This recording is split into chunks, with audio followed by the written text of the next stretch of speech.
Hello students, Knowledge State channel, India's most reliable and trusted educational and entertainment channel में आपका तहे दिल से स्वागत है। उम्मीद है आप सब ठीक हैं।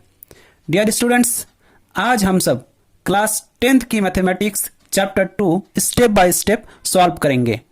डियर फ्रेंड, अगर अभी तक हमारे यूट्यूब चैनल नॉलेज स्ट्रीट को सब्सक्राइब नहीं किए हैं तो जल्द से जल्द सब्सक्राइब कर लें, जिससे कि आगे भी इस तरह की वीडियोस आपको मिलती रहें। और इन वीडियोस को अपने फ्रेंड्स, फैमिली और रिलेटिव्स के साथ ग्रुप में शेयर कीजिए ताकि उन्हें भी देखने का मौका मिले। अगर इस चैप्टर के बारे में कुछ भी सवाल आपके मन में है तो कमेंट सेक्शन में ज़रूर पूछें। और ये वीडियो कैसी लग रही है आपको और क्या क्या चाहिए आप कमेंट में ज़रूर लिखिए। तो चलिए शुरू करते हैं। Let's start. फ्रेंड्स, आज हम लोग शुरू करेंगे क्लास 10th के चैप्टर नंबर 2 बहुपद। ओके, तो चलिए बहुपद शुरू करने से पहले हमें कुछ बेसिक्स जानकारी इन्फॉर्मेशन चाहिए होती है कि ये बहुपद क्या होता है, इसके बाद इसके टाइप्स क्या क्या हैं। चलिए हम लोग पहले इसको देख लेते हैं। इसमें थोड़ा टाइम लग सकता है लेकिन ये लॉन्ग टाइम के लिए आपको फायदा पहुंचाएगा। ओके, चलिए देखते हैं। सबसे पहले हम लोग देख लेते हैं बहुपद ये क्या चीज होती है। ओके, बहुपद समझने से पहले दो चीजें हमको जानकारी में रखनी होगी। क्या क्या देखते हैं। ये हुआ बहुपद। ओके, बहुपद नाम से ही पता चल रहा है कि इसमें दो पद होंगे, एक से ज्यादा पद होंगे। ओके, एक से ज्यादा पद को बहुपद बोलते हैं। अब ये बहुपद जो बना होता है एक से ज्यादा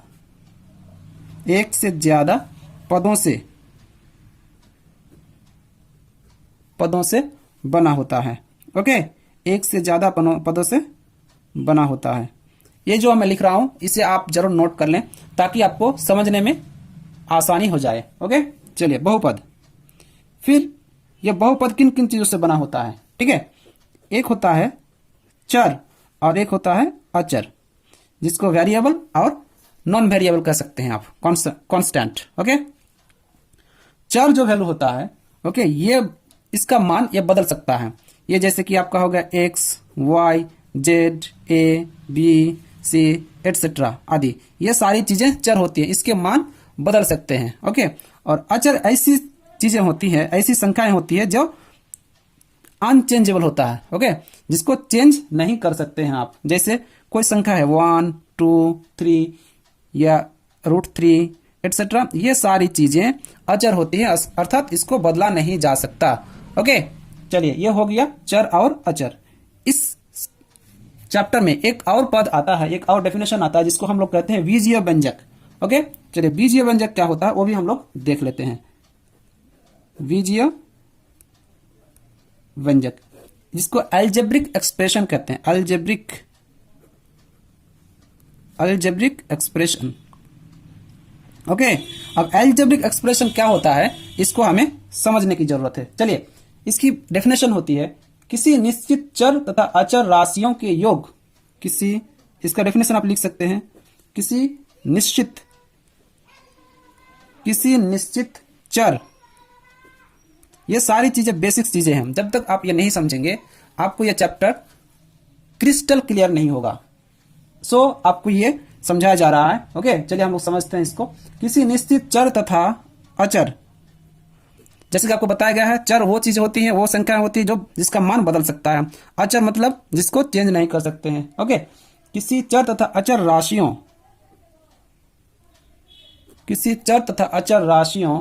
के योग अंतर या घटाव जिसको कहते हैं कि योग अंतर गुणन या भाग के संयोग से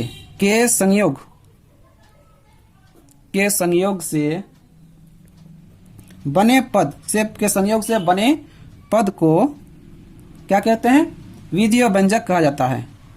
ये डेफिनेशन आप जरूर लिख लीजिए ताकि आपको याद हो जाए। बीजीय व्यंजक कहते हैं। ओके, आप इसके एग्जाम्पल भी ले सकते हैं। फॉर एग्जाम्पल आप ले सकते हैं 4 + y²। Okay, 9x² plus 6x, उसके बाद √6 प्लस 7y, ये सारे एग्जाम्पल आप दे सकते हैं। अब हमें चूंकि चैप्टर क्या है, बहुपद, अब बहुपद के बारे में पढ़ना है, तो हर ये जो बीजीय व्यंजक होता है, ये हर बीजीय व्यंजक बहुपद नहीं होते हैं। ये बीजीय व्यंजक है लेकिन ये बहुपद नहीं भी हो सकता है। इसके कुछ कंडीशन हैं, शर्तें हैं। चलिए उन शर्तों को हम लोग देख लेते हैं कि इनकी क्या शर्त है। ओके, यहां लिख सकते हैं हम लोग कंडीशंस, कोई बीजीय व्यंजक बहुपद बनेगा या नहीं, इसकी कुछ शर्तें हैं। तो उन शर्तों को हमें शर्तें जानकारी होनी जरूरी है। इसके लिए 3 शर्तें दी गई हैं। ओके, क्या होगा? पहला शर्त इसका है चर राशि यानी x y z जो भी है का घातांक चर राशि का घातांक धनात्मक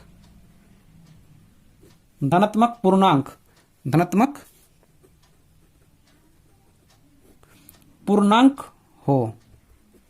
ओके, किसी भी बहुपद में अगर वो किसी भी बीजीय व्यंजक में अगर वो बहुपद है तो उसके चर राशि का घातांक क्या होना चाहिए? धनात्मक होना चाहिए, धनात्मक पूर्णांक होना चाहिए। जैसे फॉर एग्जांपल आप यहां ले लीजिए कि x⁴, तो ये इसका घातांक है और घातांक क्या है? ये पॉजिटिव है। ठीक है, तो इसको कहते हैं धनात्मक पूर्णांक, x का धनात्मक पूर्णांक घातांक। लेकिन अगर x⁻⁻2 है तो इसको हम लोग क्या कहते हैं? ऋणात्मक। ओके, इसको कहते हैं ऋणात्मक घातांक। ठीक है, तो ये हो सकता है, ये नहीं होगा। ओके, चलिए दूसरा कंडीशन क्या है? दूसरी शर्त है पद की संख्या निश्चित हो। ओके, पद की संख्या निश्चित हो। ओके, पद की संख्या इसमें निश्चित होनी चाहिए। पहला कंडीशन चर राशि का घातांक धनात्मक पूर्णांक हो। इसमें एक एग्जांपल आप क्लियरली लिख सकते हैं। जैसे एग्जांपल देते हैं 7x + y, 9x + y, ये सारे धनात्मक पूर्णांक है, धनात्मक पूर्णांक है इसके चर राशि का। ठीक है, देखिए इसमें 1 कुछ नहीं, मतलब 1। ठीक है, 0। पद की संख्या निश्चित हो। कुछ ऐसे भी बहुपद बीजीय व्यंजक मिलते हैं जिसमें पद निश्चित नहीं होता है, लेकिन बहुपद होने के लिए बीजीय व्यंजक में पद की संख्या निश्चित होनी चाहिए। ओके, अगर पद की संख्या निश्चित नहीं हो तो बहुपद नहीं हो सकता है। फॉर एग्जांपल ऐसे लिखा हुआ है x² + x1 + ... इसके बाद फिर y, तो ये जो होगा ये आपके बहुपद में नहीं आएगा क्योंकि ये पद निश्चित नहीं है, ये बहुपद नहीं है। ओके, आप यहां लिख सकते हैं बहुपद नहीं है। ओके, ऐसी संख्या बहुपद नहीं होती है। चलिए 3 नंबर में कंडीशन क्या है? तीसरा कंडीशन क्या है देख लेते हैं हम लोग। ठीक है, तीसरा कंडीशन है प्रत्येक पद में चर राशि का गुणक एक वास्तविक संख्या हो। प्रत्येक पद में चर राशि यानी x y z, ओके, चर राशि का गुणक, उससे जो चर राशि गुना रहता है, गुणक एक वास्तविक संख्या हो। ठीक है, आप जानते हैं कि संख्याएं क्या होती है? वास्तविक भी हो सकती है, काल्पनिक भी हो सकती है, लेकिन बहुपद होने के लिए संख्याएं वास्तविक होना जरूरी है। जैसे काल्पनिक संख्या भी होती है। काल्पनिक संख्या कैसे है देखिए, काल्पनिक संख्या जैसे कि √5 एक काल्पनिक संख्या हो गई, √−7 एक काल्पनिक संख्या हो गई। तो इस तरह की संख्याएं किसी बहुपद में नहीं हो सकता है। ओके, समझ में आ गई बात आपको? चलिए अब इनका कुछ एग्जाम्पल लेते हैं, बहुपद के कुछ एग्जाम्पल। ठीक है, हमें देखना है कि ये बहुपद है या नहीं। चलिए एक नंबर ले लेते हैं। ठीक, x² + 4x² + 9x, क्या ये बहुपद है? देखिए तीनों कंडीशन इसके फुलफिल हो रहे हैं। चर राशि का घातांक धनात्मक, देखिए इसमें सब में धनात्मक है। ओके, इसके बाद यहाँ 4 लिख देते हैं, x⁴ जो भी हो। चलिए इसके बाद पद की संख्या निश्चित हो। इसमें पद 1 2 3 पद है, पद की संख्या भी निश्चित है। ओके, इसके बाद प्रत्येक पद में चर राशि का गुणक एक वास्तविक संख्या हो। सभी वास्तविक संख्या है, काल्पनिक संख्या नहीं है, अतः यह बहुपद है। ओके, बहुपद है। समझ में आ गई बात? दूसरा ले लीजिए x² + 1/x, क्या ये बहुपद है? ये बहुपद नहीं है। क्यों? जब इसको आप लिखेंगे तो x² + x⁻⁻1 आ जाएगा, इसको ऊपर करेंगे तो ये माइनस आ जाएगा। देखिए यहाँ पर इसका घातांक देखिए धनात्मक पूर्णांक नहीं है, यह ऋणात्मक पूर्णांक है, अतः यह बहुपद नहीं है। यहां आप लिख सकते हैं बहुपद नहीं है। ओके, और भी एग्जांपल ले सकते हैं आप तीसरे नंबर पर। 4x square minus 5x plus 7, क्या ये बहुपद है? देखिए ये बहुपद है। क्यों? क्योंकि इसमें इसका घातांक धनात्मक है, पदों की संख्या भी निश्चित है, और राशि का गुणक, चर राशि का गुणक भी वास्तविक संख्या है, इसीलिए ये बहुपद है। ओके, ये बहुपद है। समझ में आ गई बात? Let discuss about the types of polynomials, यानी बहुपद के प्रकार। ओके, बहुपद कई प्रकार के हो सकते हैं। जैसे आदमी दुनिया में कई प्रकार के हो सकते हैं, कुछ अच्छे आदमी हैं, कुछ बुरे आदमी हैं, कुछ काले हैं, कुछ गोरे हैं, कुछ लंबे हैं, कुछ नाटे हैं। Okay, in the same way बहुपद के भी कई प्रकार होते हैं। चलिए इस पर हम लोग डिस्कस करते हैं। ओके, लिखिए यहाँ पर बहुपद,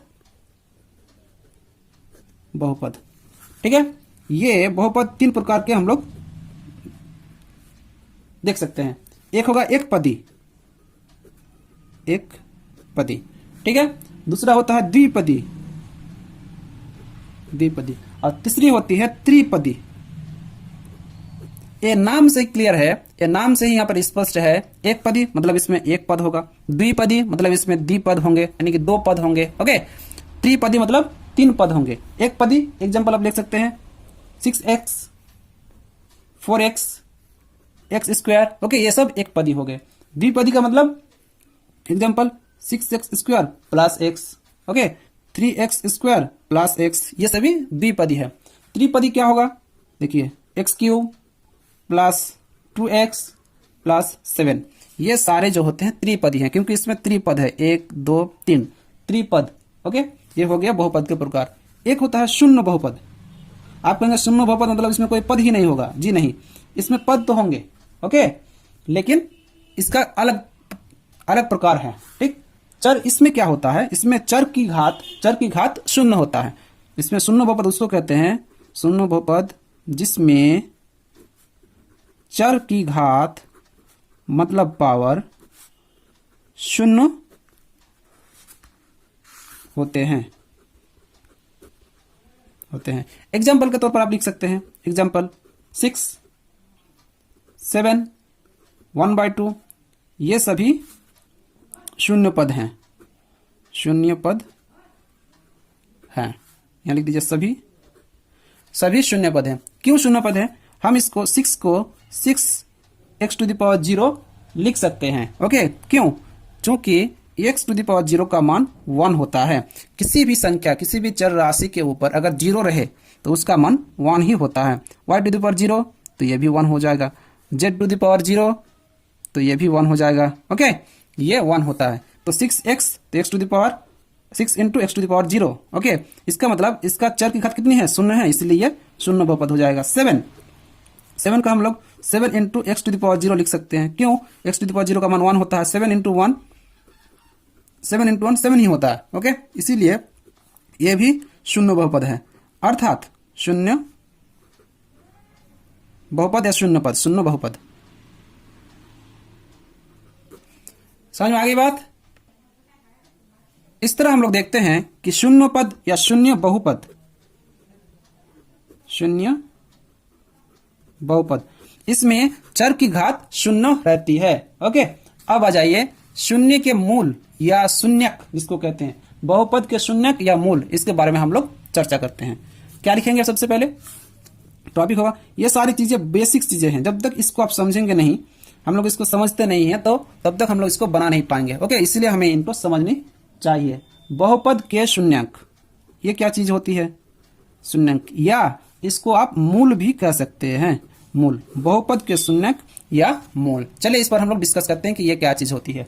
ओके, जैसे एक बहुपद ले लेते हैं, px = x + 5, x + 5। ओके, अब यहाँ देखने वाली बात है कि x की घात कितनी है।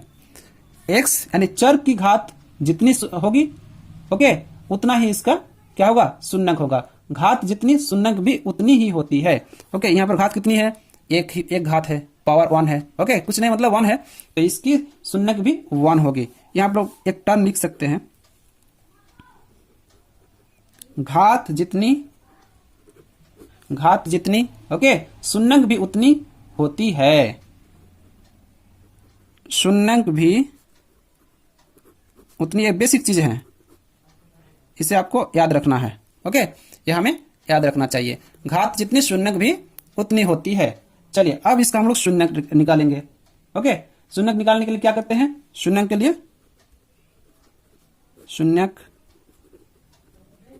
के लिए क्या करेंगे, x + 5 = 0 कर देंगे और x = ये -5 आ जाएगा। ओके, ये -5 ही इसका शून्यंक हो जाएगा, अर्थात जिस मान को व्यंजक में रखने पर शून्य हो जाता है उसे शून्यंक कहते हैं। ओके, इस मान को -5 को अगर इसमें रखेंगे तो इसका मान 0 हो जाएगा। ठीक है, जैसे px = इसका मान रख देते हैं वहां पर, तो -5 + 5 ओके इक्वल टू कितना होगा, कट जाएगा, ये 0 हो जाएगा, शून्य हो जाएगा। अतः हम लोग लिख सकते हैं जिस मान को रखने पर, जिस मान को बहुपद में रखने पर,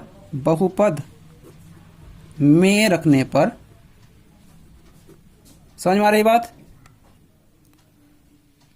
जिस मान को बहुपद में रखने पर शून्य प्राप्त होता है, क्लियर होना चाहिए बात। ठीक है, जिस मान को बहुपद में रखने पर शून्य प्राप्त होता है, ओके, उसे ही शून्यक कहते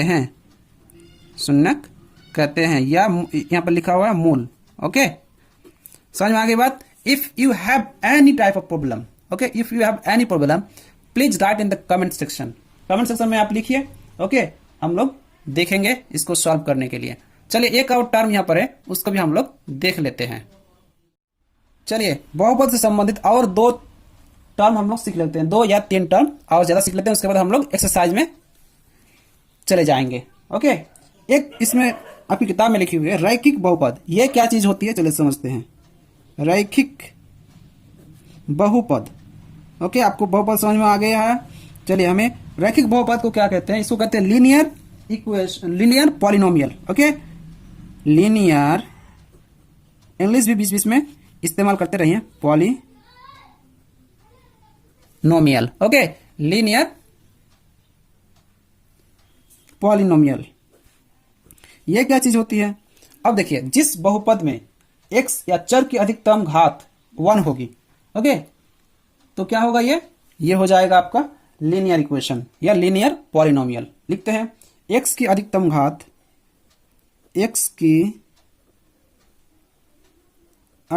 घात, यानी कि पावर 1 होती है, 1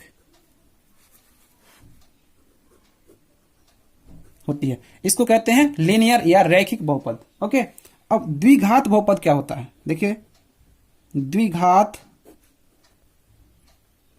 बहुपद जिसको हम लोग कहते हैं क्वाड्रेटिक पॉलिनोमियल, क्वाड्रेटिक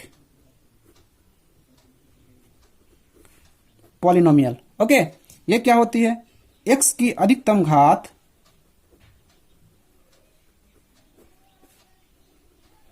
क्या होती है, 2 होती है। ओके, चलिए अब त्रिघात बहुपद, ये क्या चीज होती है, त्रिघात बहुपद जिसको हम लोग कहते हैं cubic polynomial. Okay, cubic polynomial, इसमें क्या होता है, x की अधिकतम घात,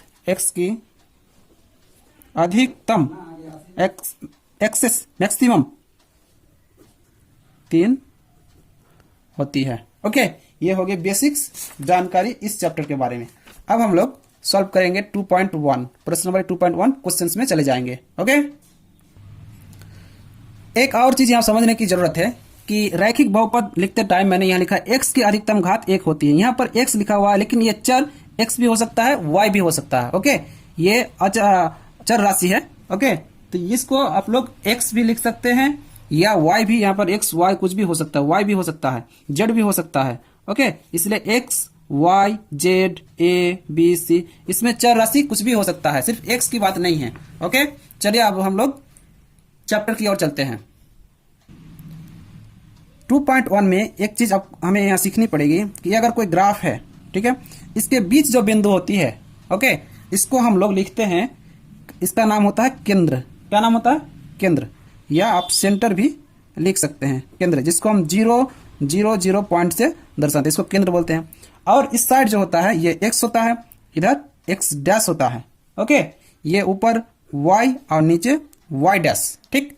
अब इधर x है, इस साइड जो संख्याएं होती है और इस देखिए x और y के बीच ये 90 डिग्री का कोण बना होता है, y और x डैश के बीच ये भी 90 डिग्री, ओके, इसके बीच 90 डिग्री, इसके बीच 90 डिग्री का कोण बना होता है, सीधा रहता है। इस साइड जो नंबर होंगे वो पॉजिटिव होते हैं, धनात्मक, इस साइड ऋणात्मक। जैसे यहाँ पर 1 लिखिए, 1 2 3, ओके। इसी तरह यहाँ पर अगर हम लिखते हैं 1 2 3 तो इधर आ जाता है -1 -2 -3। बाएं साइड माइनस, दाएं साइड यानी राइट साइड हम लोग क्या लिखते हैं? पॉजिटिव, धनात्मक संख्याएं, इधर धनात्मक, इधर ऋणात्मक। इसी तरह y अक्ष में भी हम लोग इधर लिखते हैं 1 2 3, तो इधर लिखते हैं पॉजिटिव में या धनात्मक में 1 2 3, और नीचे जब जाते हैं तो ये हो जाता है ऋणात्मक, यानी -1 -2 -3। समझ में आ गई बात? अब इसको आपको ख्याल यानी ध्यान रखना होगा। अब कभी कभी दिया हो रहता है, इस तरह के क्वेश्चंस दिए हुए रहते हैं, ठीक है। क्या लिखा हुआ है? किसी बहुपद px के लिए y = px का ग्राफ नीचे आकृति 2.10 में दिया है। प्रत्येक स्थिति में px के शून्यकों की संख्या ज्ञात कीजिए। अब हमें शून्यक की संख्या ज्ञात करनी होगी। इस यहाँ शून्यक संख्या ज्ञात करें इससे पहले हम लोग कुछ चीजें जान लेते हैं। एक ही चीज है, इसको हमें ज्ञान यानी कि जानकारी होनी चाहिए। देखिए, x अक्ष में जितने स्पर्श बिंदु मिलेंगे, इस अक्ष में जितने स्पर्श बिंदु मिलेंगे, ओके, उतना ही शून्यक उसमें उस बहुपद में होते हैं। चलिए इसको लिख लेते हैं हम लोग। x अक्ष, x अक्ष कौन सा है? ये x है। या कैपिटल में दिखा सकते हैं या स्मॉल में दिखा सकते हैं, कोई दिक्कत नहीं है, ओके। तो लिखते हैं यहाँ x अक्ष में, x अक्ष में जितने स्पर्श बिंदु, x अक्ष में जितने स्पर्श बिंदु मिलेंगे, ओके, उतने ही शून्यक उस बहुपद में रहते हैं, ठीक है। ये नैरेटिव आप ऐड कर लेंगे। If you have any problem please comment on the comment section, okay. X अक्ष में, इस अक्ष में जितनी बार स्पर्श बिंदु, जितने स्पर्श बिंदु मिलेंगे उतने ही शून्यक उस बहुपद में रहते हैं। मान लीजिए कोई ग्राफ दिया हुआ आपकी किताब के जैसा, यहाँ पर अगर ऐसा कोई ग्राफ दिया हुआ है, ओके। अब बताइए इस ग्राफ में एक्स अक्ष में कितने बिंदु पर यह स्पर्श किया हुआ है? एक बिंदु पर किया हुआ है, इसीलिए इसका जो शून्यंक होगा तो वो एक ही होगा। फिर कोई इस तरह का मैप बनाया हुआ है, ओके।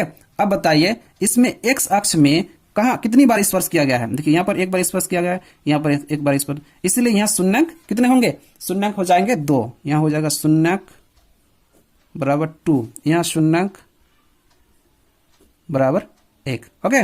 इसी तरह आगे हमें चैप्टर 2.1 को सॉल्व करना है। चलिए 2.1 का ये पहला दिया हुआ है। देखिए एक्स एक्सिस कौन सा है? ये वाला एक्स अक्ष है, एक्स अक्ष, और ये वाई अक्ष।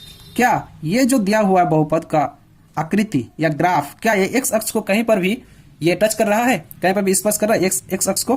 कहीं पर भी ये एक्स अक्ष को नहीं टच कर रहा है, इसीलिए इस पर इसका शून्यक जो होगा वो कितना होगा? 0 होगा, ओके। आप यहाँ पर लिख सकते हैं, यहाँ पर शून्यक 0, यहाँ पर शून्यक कितना है? 0 है। अब इसमें आ जाइए क्वेश्चन नंबर 2 में। देखिए यहाँ पर ये जो रेखा, ये जो ग्राफ दिया गया है, ये एक्स अक्ष को कितनी बार टच कर रहा है? कितनी बार? देखिए इधर से गया, ये वाई अक्ष है, सिर्फ एक ही जगह यहाँ पर टच कर रहा है, इसलिए यहाँ पर भी इसका जो शून्यक होगा वो 1 होगा, ओके। 1 हो जाएगा शून्यक, ठीक। नेक्स्ट देखिए ये जो ग्राफ है ये कितनी बार एक्स अक्ष को टच कर रहा है, स्पर्श कर रहा है? स्पर्श बिंदु कितने हैं? एक जगह, 2 3, यानी इसका जो होगा शून्यक कितने होंगे? 3 शून्यक होंगे, ठीक है। अब आ जाइए 4 नंबर पर। 4 नंबर में लिखा हुआ है ये एक्स अक्ष को कितनी बार टच कर रहा है? देखिए यहाँ पर एक बार टच कर रहा है, यहाँ पर एक बार टच कर रहा है, यानी 2 जगह इसको टच कर रहा है, इसीलिए इसका जो शून्यक होंगे ये 2 होंगे, ओके। क्वेश्चन नंबर 5 पर हम लोग देख लेते हैं। क्वेश्चन नंबर 5 कह रहा है ये जो ग्राफ है यह कितनी जगह पर कितनी बिंदुओं पर एक्स अक्ष को स्पर्श करता है। यहाँ पर एक, ओके, यहाँ पर 1 2 3 4, यानी कि 4 बिंदुओं पर यह ग्राफ एक्स अक्ष को स्पर्श कर रहा है, इसीलिए इसका शून्यंक भी 4 ही होंगे, ज्यादा भी नहीं कम भी नहीं। चलिए let's move to this question. इसमें एक्स अक्ष को कितनी जगह पर ये टच कर रहा है। देखिए यहाँ पर 1 बार टच कर रहा है, 2 बार, और यहाँ पर 3 बार। ये जो टच कर रहा है ये वाई अक्ष में है, एक्स अक्ष में नहीं है, इसलिए इसके शून्यंक भी ये 3 हो जाएंगे। ओके, ये हम लोग 2.1 चैप्टर कंप्लीट कर लिए। Okay, if you have any problem regarding this chapter, please write in the comment sections and please comment on our videos how we are growing up and how we are doing, is it okay और not. Okay dear friends, अगर अभी तक आप हमारे YouTube channel knowledge state channel को subscribe नहीं किए हैं तो जल्द से जल्द सब्सक्राइब कर लें, जिससे कि आगे भी इस तरह की वीडियोस आपको मिलती रहें। और इन वीडियोस को अपने फ्रेंड्स, फैमिली और रिलेटिव्स के साथ ग्रुप में शेयर कीजिए ताकि उन्हें भी देखने का मौका मिले।